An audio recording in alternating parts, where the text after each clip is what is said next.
Nouvelle session de l'information sur Speedline TV. Mesdames et messieurs, bonsoir et bienvenue dans ce journal. Au sommet, le ministre du Tourisme, de la Culture et des Arts, Jean-Michel Abimbola, a présenté ce jeudi le bilan des réalisations de son département. Cette reddition de comptes diffusée lors d'une émission télévisée a permis de passer en revue les avancées majeures du PAG dans le secteur de la culture et des arts. La Semaine Sainte est une période empreinte de spiritualité et de renouveau chez les chrétiens. Le samedi saint, moment de silence et de méditation, prépare les croyants à accueillir la résurrection du Christ le dimanche de Pâques. Ces journées emblématiques rappellent aux croyants l'importance de l'espoir, du sacrifice et de la vie nouvelle. À la page inter, le président américain Donald Trump a reçu la première ministre italienne Giorgia Meloni ce jeudi à la Maison-Blanche. Plusieurs sujets étaient au menu de la discussion. Les détails dans un instant.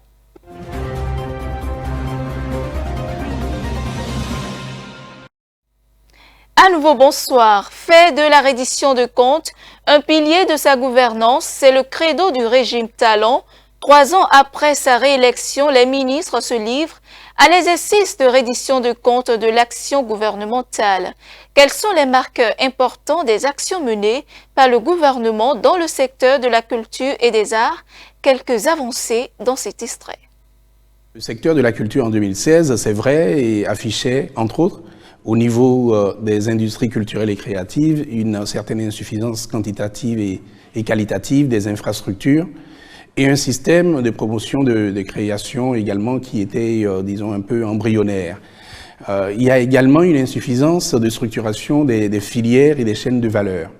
En ce qui concerne nos traditions, il faut reconnaître que les traditions étaient dans un certain état de dégradation des grandes œuvres de l'histoire.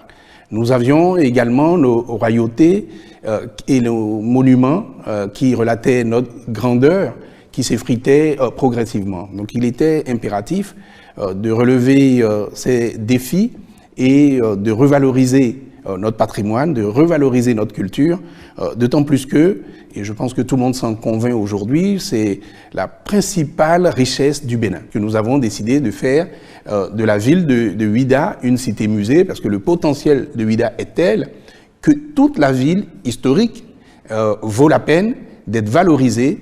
Et comme on a l'habitude de le dire trivialement, c'est un musée à ciel ouvert que nous sommes en train, évidemment, de valoriser. Nous avons le volet de la construction d'un certain nombre de musées, notamment à Ouidah. Nous avons le musée international de la mémoire de l'esclavage, qui est déjà totalement achevé en ce qui concerne ce qu'on appelle le hard, donc la construction des bâtiments. Et nous en sommes maintenant au niveau de l'installation des équipements et de la scénographie. Donc sinon, ce musée est totalement achevé et devrait rentrer en exploitation dès cette année 2025. Nous avons également à Porto Novo, dès que vous rentrez dans Porto Novo aujourd'hui, en attendant l'arène culturelle qui sera tout de suite après le pont à droite, à la place de cet immeuble que nous avons dû enlever pour ne pas insister là-dessus. Depuis 2022, le chef de l'État a mis en place une commission qu'on a appelée la commission chefferie, qui est en fait une commission scientifique sur la matière. Et de 2022 jusqu'en 2024, cette commission a travaillé d'arrache-pied, de façon méthodique, pour pouvoir démêler un peu les chevaux, pour que nous puissions restituer la situation de la chefferie traditionnelle au Bénin. Donc c'est une démarche qui a été faite, qui est une démarche purement scientifique et qui n'est pas une démarche ni sociale et encore moins politique, j'allais dire. Mais le fait de dire qu'à un instant T, à une date T où on a mis un curseur 1894 pour la partie méridionale du Bénin, 1897 pour la partie septentrionale du Bénin. Voici la situation à ce moment-là, ne veut pas dire que les royaumes qui ont existé avant et qui n'ont plus existé n'ont jamais existé. Ça ne veut pas dire que l'histoire de ces royaumes-là n'existe pas et de ces peuples-là n'existe pas. Donc je voudrais vraiment que ce soit très clair pour l'ensemble de nos populations en disant c'est une photo à un moment donné Et cette photo a été faite juste avant la pénétration coloniale, parce que nous avons parlé de chefferie traditionnelle et pas de la chefferie coloniale ou de la chefferie moderne ou la chefferie du 21e siècle. Alors, il faut reconnaître d'abord que c'est la première fois que la chefferie traditionnelle a un cadre juridique. Je pense qu'il ne vous a pas échappé que nous ne sommes pas dans un royaume au Bénin. Au Bénin, nous sommes en république. Et les royaumes que nous avions eus sur le territoire que nous appelons aujourd'hui le Bénin, ça fait partie de notre histoire, ça fait partie de notre patrimoine. Et nous avons dit que nous voulons revaloriser le patrimoine. Donc c'est le premier argument. Le deuxième argument, c'est que ces gardiens des us et coutumes, donc nos chefs traditionnels, doivent avoir un rôle à jouer dans la République aujourd'hui et doivent contribuer par leur expérience, par leur connaissance de nos cultures, par leur connaissance de notre patrimoine immatériel, de notre patrimoine matériel, par la connaissance des peuples, la connaissance des traditions, des us et coutumes. Ils doivent pouvoir contribuer à la République, ils doivent pouvoir contribuer à amener les populations, les peuples, à créer, disons, ce que nous souhaitons au Bénin, c'est-à-dire un pays, une nation même, où nous partageons un certain nombre de valeurs. Et c'est pour ça que dans la loi, il est bien dit qu'on reconnaît les rois et les royaumes et les chefferies traditionnelles, les chefferies coutumières, même les chefferies communautaires, à condition de respecter évidemment les textes de la République. Dans un tout autre registre, à présent, le samedi saint et le dimanche de Pâques constituent des moments forts de la tradition chrétienne, riche en symboles et en significations, alors que le samedi saint est un jour de recueillement marquant l'attente du grand événement de la résurrection. Le dimanche de Pâques célèbre avec éclat le triomphe de la vie sur la mort de Jésus. Voici le père Nathanaël Soédé nous donne plus d'explications, suivons-le. Samedi saint, c'est le jour où nous veillons pour attendre la délivrance, c'est-à-dire la résurrection de Jésus-Christ. Samedi, c'est le temps de silence, de veille, de prière, d'attente, d'espérance.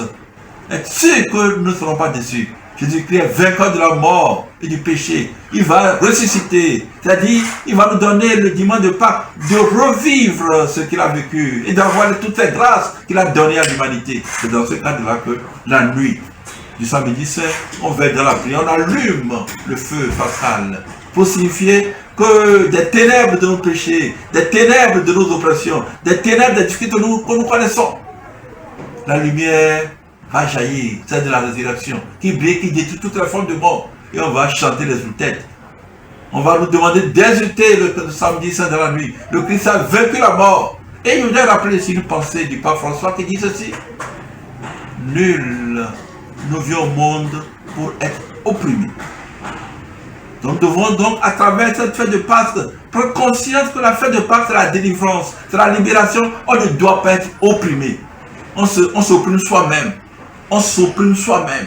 Quand on ne crée pas les conditions de paix intérieure, de fraternité avec l'autre, de compréhension avec l'autre, de partage avec l'autre, toi, mais tu t'opprimes. Quand tu ne crées pas les conditions, tu ne travailles pas, tu n'es pas en bon temps avec les autres, tu n'es pas pro sacrifice, tu dépends des autres, tu démissionnes.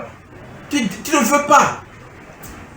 Fais face à la réalité parce que tu as peur. Soi-même, des fois, on se laisse opprimer. On n'est pas né pour être opprimé. Il ne faut donc pas se laisser opprimer, bien sûr, mais dans la non-violence. On opprime les gens au niveau spirituel, en se souvenant de la religion, des rêves, des intentions de prière, des maladies, pour dire aux autres ce qui n'est pas la vérité, mais pour avoir des bénéfices. On appelle cela de la simonie. On se sert de la religion certaines fois pour escroquer les autres, ou des prières pour créer chez les autres des inquiétudes, des angoisses, afin d'atteindre des buts mercantiles. Et le dimanche de Pâques, donc, la nuit qui nous a fait connaître la lumière de la résurrection va rayonner le dimanche de Pâques. Et ça va être la grande joie. On va proclamer que Jésus a vaincu le péché et la mort. On va proclamer qu'il est le vainqueur. On va chanter l'Alléluia, les outrettes partout. Et on va rentrer dans le temps pascal. Et c'est le temps, bien sûr, nous devons alors donner aux gens autour de nous de connaître la joie, le bonheur, l'entente, la paix. Et de voir que l'espérance qu'ils portent en eux n'est pas déçue avec la résurrection du Christ. Et que l'espérance que nous portons en nous, par rapport à nos besoins, par rapport à nos difficultés, par rapport à nos problèmes, par rapport aux situations que nous vivons dans le service, dans la famille, dans les maisons, sur les marchés, dans le pays, dans la cité, partout dans le monde. Nous devons, le jour de Pâques, avoir des raisons d'espérer. Et que chacun de nous doit donner aux autres de pouvoir espérer, de pouvoir voir que prochaine est la lumière qui va permettre de voir que le Christ a vaincu le péché et la mort.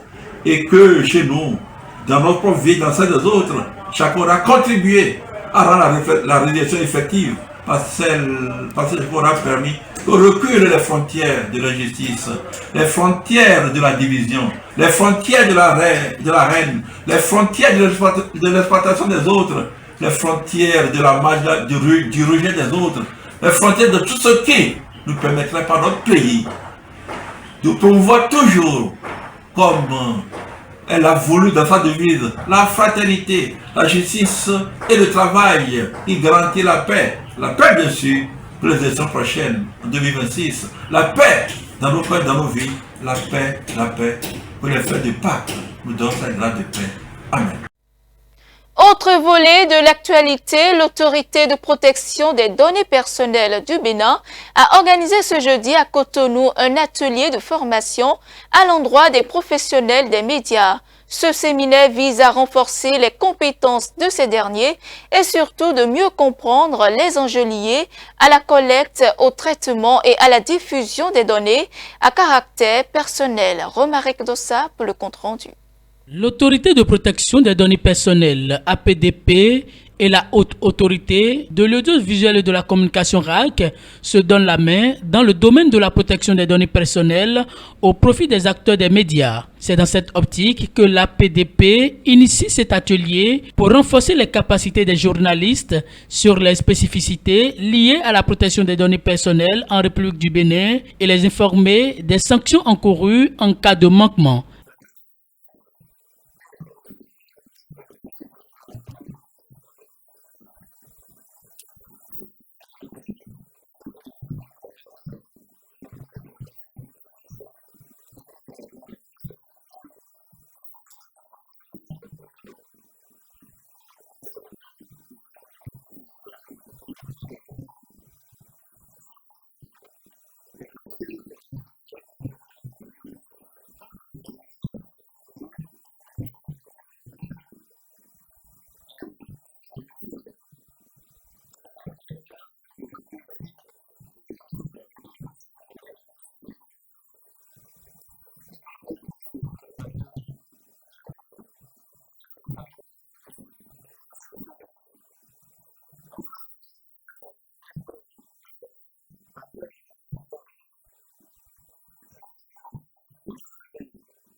La lutte pour une meilleure protection des données personnelles est un effort collectif, dit le président de l'APDP et au président de la HAC, Édouard Loko, de renchérir.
Plusieurs communications ont rythmé cet atelier de formation. Il s'agit notamment de protection des données personnelles au Bénin, l'essentiel à retenir, animé par Marianique Wando, responsable du service conformité de l'APDP, et les obligations du responsable de traitement et les sanctions en cas de non-respect, Conduit par Nazifatou Issa, responsable du service contrôle et contentieux de l'APDP. Place à présent au tour de l'actualité hors de nos frontières. L'Est de la République démocratique du Congo est à nouveau le théâtre d'une crise humanitaire majeure. L'escalade de la violence dans cette région instable pousse chaque jour des milliers de personnes à fuir leur foyer. Selon les organisations humanitaires, plus d'1 million de déplacés internes ont été contraints de quitter les camps qui les hébergeaient. Le reportage. Dans l'Est de la République démocratique du Congo, la situation humanitaire atteint un point critique. Chaque jour, l'escalade des violences pousse des milliers de personnes à fuir leur foyer. Ces ménages qui reviennent n'ont pas de champs, n'ont pas accès à des sources de revenus et du coup les besoins restent très énormes à ce niveau. De retour chez eux, de nombreux habitants découvrent l'étendue des dégâts causés par les violences. Privées d'eau potable, de nourriture, ces familles vivent dans une extrême précarité. Quand nous sommes revenus, nous avons trouvé beaucoup de maisons délabrées. Les plus chanceux ont trouvé leurs maisons sans porte et sans toit.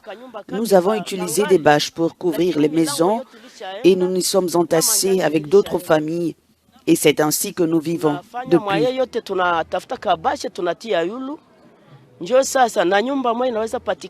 Sur place, les organisations humanitaires poursuivent leur travail, mais les ressources sont insuffisantes. Les financements se raréfient alors que les besoins, eux, ne cessent d'augmenter. Face à l'ampleur de la situation, beaucoup hésitent à faire le chemin retour. Si nous avons la chance de retourner dans notre village, nous devrons réhabiliter ou reconstruire nos maisons, avoir de la nourriture, des articles ménagers, jusqu'à ce que nous puissions récolter les produits de nos champs.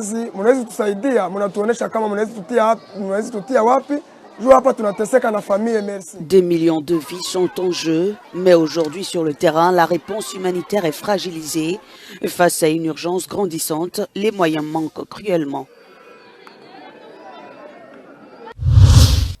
À Nairobi, la communauté a rendu un dernier hommage à Lady Anzaki Olubimi, modératrice TikTok décédée dans des circonstances mystérieuses. Âgée de 43 ans, son décès ravive les inquiétudes sur les conditions de travail des modérateurs de contenu en Afrique de l'Est. Suivons. La créatrice de contenu nigériane Lady Anzaki Olubunmi, travaillant au Kenya depuis 2022, a été enterrée jeudi après une mort survenue dans des circonstances encore floues. Ses restes ont été retrouvés le 7 mars dans son appartement à Nairobi, 3 jours après sa disparition. La créatrice de contenu travaillait pour Téléperformance, une entreprise de sous-traitance internationale. L'enterrement a réuni de nombreux proches et collègues venus lui rendre hommage. Parmi eux, Tawid Yakubu témoigne.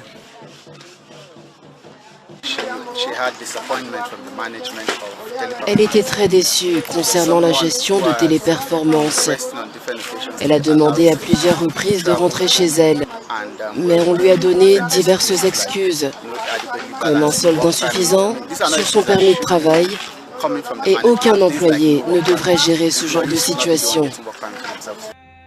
Les circonstances de la mort de Lady Olubunmi soulignent des préoccupations concernant les conditions de travail des créateurs de contenu, souvent décrites comme précaires et stressantes.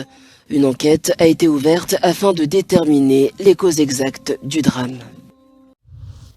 L'Afrique du Sud se trouve plongée dans une crise budgétaire alors que le gouvernement se débat avec un blocage politique sur la mise en œuvre de sa réforme fiscale. Cette crise s'inscrit dans un contexte de plus en plus incertain avec des investisseurs qui scrutent chaque mouvement politique. Le départ du DA de la coalition pourrait ouvrir la voie à une montée en puissance des EFF. Le reportage. En Afrique du Sud, une hausse de la TVA à 15,5% provoque une impasse politique. Le ministre des Finances, Enoch Gondongwana, juge cette mesure indispensable afin d'éviter un déficit de 13,5 milliards de rands, soit environ 730 millions de dollars. Mais l'Alliance démocratique, deuxième partie de la coalition au pouvoir, s'y oppose et a engagé une procédure judiciaire pour l'empêcher. L'ANC tente alors de rallier des partis extérieurs afin de faire passer le budget. Les investisseurs, eux, s'inquiètent d'une possible recomposition qui pourrait donner plus de poids aux Economic Freedom Fighters de Julius Malema. Le Parlement doit trancher début mai. En visite officielle à Washington, la première ministre italienne Giorgia Meloni a rencontré ce jeudi le président des États-Unis, Donald Trump, une rencontre marquée par une entente affichée sur les politiques migratoires, mais aussi par des désaccords persistants sur la guerre en Ukraine. Lors d'un échange médiatisé entre les deux dirigeants, Donald Trump a tenu des propos polémiques en évoquant la situation à la frontière sud des États-Unis. Suivons. À Washington, le président américain Donald Trump a reçu jeudi la première ministre italienne Giorgia Meloni, avec qui il partage la lutte contre l'immigration clandestine. Une rencontre au cours de laquelle il a affirmé que certains pays auraient libéré leurs prisonniers pour les envoyer vers les États-Unis. Nous avions une frontière formidable il y a 4 ans, mais nous avons aujourd'hui une frontière encore plus étanche. Et nous l'avons fait en quelques semaines. Nous devons faire sortir les meurtriers, les trafiquants de drogue et les personnes qui étaient en prison pour des faits horribles. Vous savez, ils ont libéré des prisons, Georgia, du monde entier. Et ils les ont libérés non seulement en Amérique du Sud, mais dans le monde entier, au Congo, en Afrique. Beaucoup de gens viennent du Congo. Je ne sais pas ce que c'est, mais ils sont venus du Congo et du monde entier. Ils ont ouvert leurs prisons. Au Venezuela, pratiquement tous les prisonniers ont été libérés.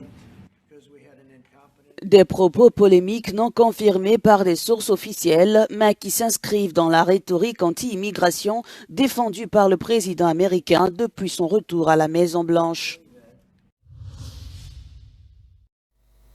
Voilà qui met un terme à ce journal. Merci de nous avoir suivis.